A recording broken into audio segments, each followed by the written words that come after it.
Hey everybody, this is the second part of the vacation series. Last time the vacation series was talking about putting your tummy back together after a long trip because this all gets shut off. Today we're going to talk about the hips. So you've been riding in a car, you've been sitting on an airplane, chilling on the beach, and your hips get locked up. So what happens to most people is they get stuck kind of in external hip rotation. What that means is this hip will kind of go this way, and this hip will kind of go that way, and that is not a good place to swing your golf club. So you always want to be in internal hip rotation. So here's a couple of easy ways to get your hips unlocked. First, this is an old school drill and it's still great.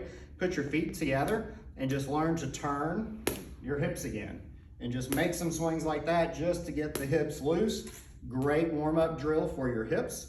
So that's number one. Number two is I want you to take your foot, right foot first, if you're a right-handed golfer, and turn it in, and then just make some swings. Put the club across your chest and just turn to the inside part of that leg. So see how I haven't let this hip rotate that way?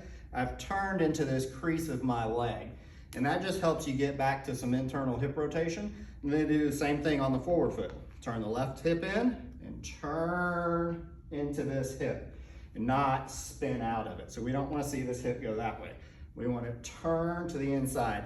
So when I'm doing it on the backswing side, I'm trying to take this knob on my left hip and I'm trying to turn it into this right side. So see how I crease right there? And then same thing over here, turn in this way.